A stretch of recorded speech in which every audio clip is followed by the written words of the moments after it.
The basic materialist, empiricist worldview is that there is a real world of mind-independent things, which preceded any human mind, and from which the human mind must somehow be made.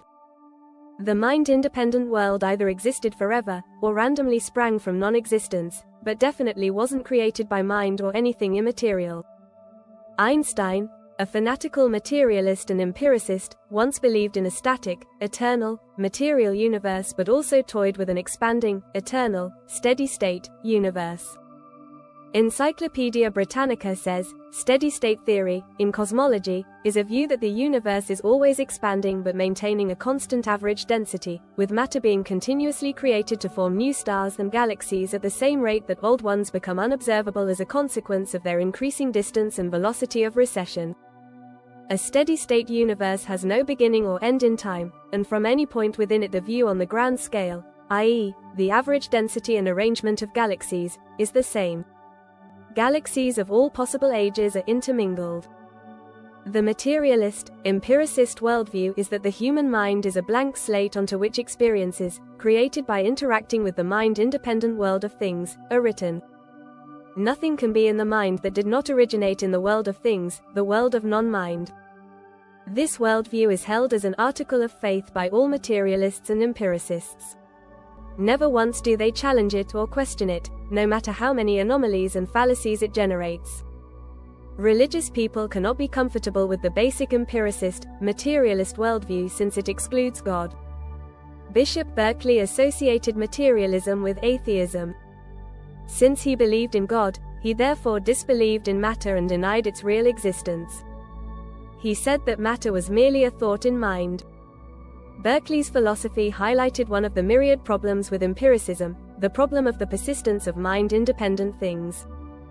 If all of our knowledge comes from experience, how can we know that objects continue to exist when we are not looking at them since, when we are not looking at them, we have no experience of their existence? Berkeley went as far as to say, to be is to be perceived, i.e., empirical objects do not in fact have any persistence and vanish as soon as they cease to be objects of experience. Most people found this absurd, even though it follows on with relentless logic from the basic tenets of empiricism.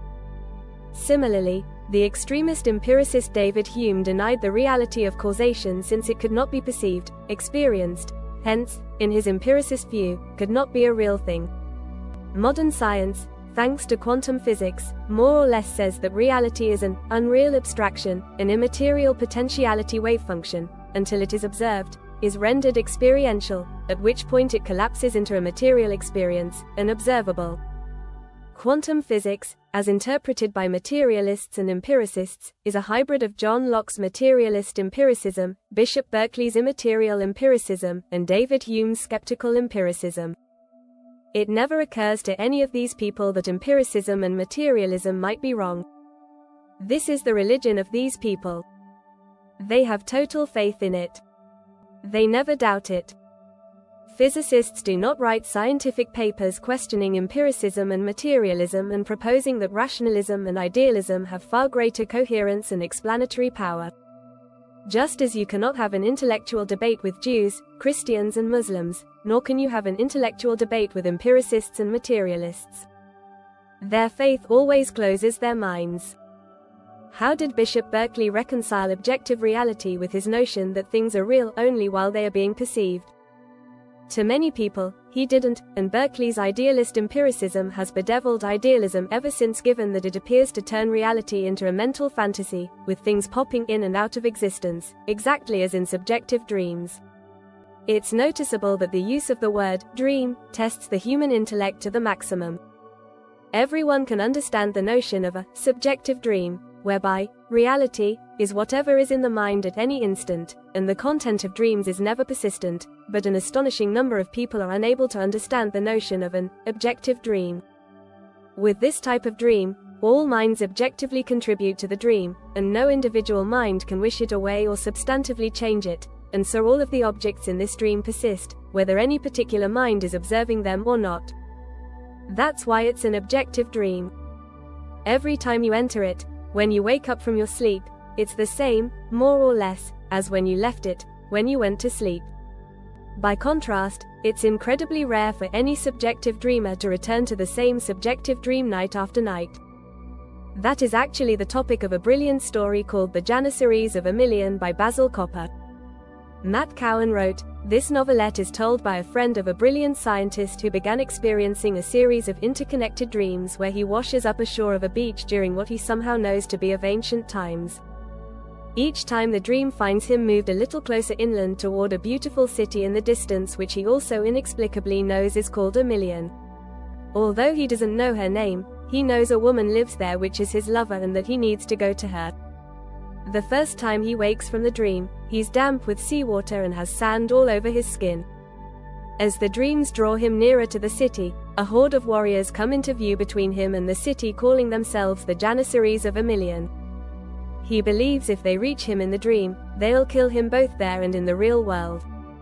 In this scenario, the subjective dream world has intersected with the objective world, not the objective world of today, but the objective world of long ago in a faraway land. The man's dreams seem to have overlapped with the events of one of his past lives, and those events seem able to affect his own present reality.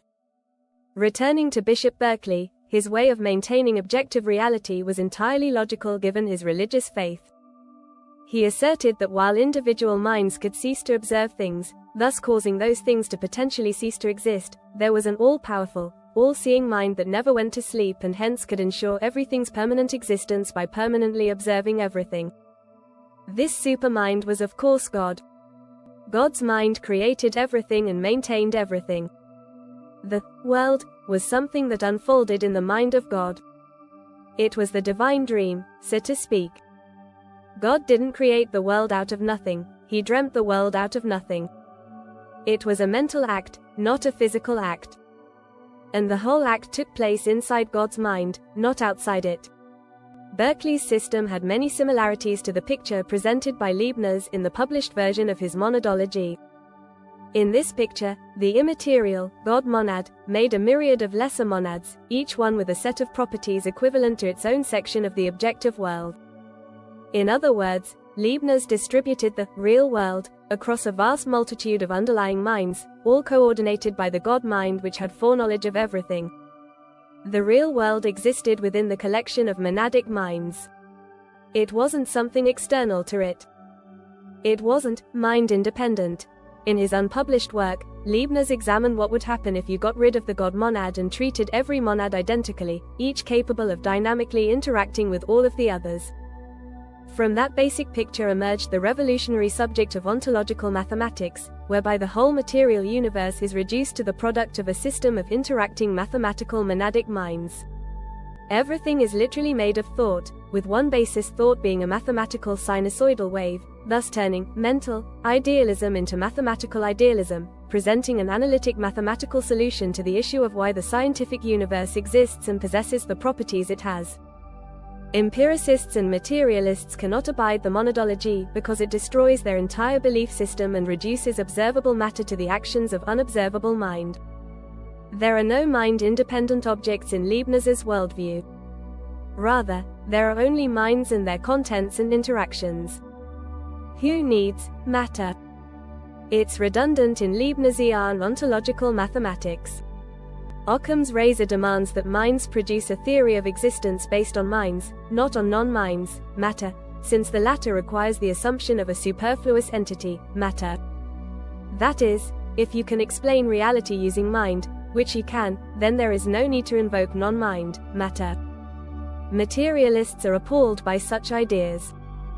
Their faith demands that they cling on to mind-independent matter and keep futilely trying to explain consciousness in terms of lifeless, mindless, purposeless atoms. The basic idealist and rationalist worldview is that the mind is an inherent operating system, not a blank slate. It is full of innate, unconscious content and can interact unconsciously with all other minds to create a collective construct, a physical universe with its own physical operating system, derived from its constituent mental operating systems. The mind has access to the eternal and necessary properties of existence, since it is itself an eternal and necessary essential node of existence. Do you see how the rationalist and idealist worldview is driven by the intellect, by reason and logic, by concepts, by thinking? The empiricist and materialist worldview, by contrast, is driven by the physical body, by the physical sense organs. It's not about thinking, it's about sensing. It's not an intellectual worldview. Empiricists and materialists are embodied people and are driven by things, by objects. They interact with external reality via their senses. Rationalists and idealists are disembodied people. They are people of the mind. They are drawn to reason, logic, concepts, and thinking. They interact with external reality via the only place where external reality can logically begin, namely internal mental reality. Sensing types. These people are never intuitives, cannot conceive of internal reality, interiority, a noumenal inside of things that can never be observed. They struggle with subjectivity since they are so obsessed with external objects and imagine that they themselves are made of observable external objects with no unobservable insides, no interior reality. These then are opposite worldviews. We shouldn't be surprised by that. We should be surprised that empiricists and materialists imagine themselves rational and logical. They aren't. They are sensing types, not thinking types. They reject the reality of thought. They dismiss it as mere abstraction. They are enemies of the rational and the logical. Reason and logic are not cited in the scientific method. Thinking types have no difficulty in accepting that reality is made of thought, not of objects. Sensing types have an absolute difficulty with that. They are certain that reality is made of objects, not of thought.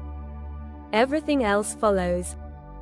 It's a remarkable thing, astounding really, that some people, the materialists, the sensing types, are so insistent that reality comprises objects alone, while another group, the idealists, the thinking types, assert that reality begins with subjects, with minds that can objectively create the world from their own mental content and then subjectively experience that world.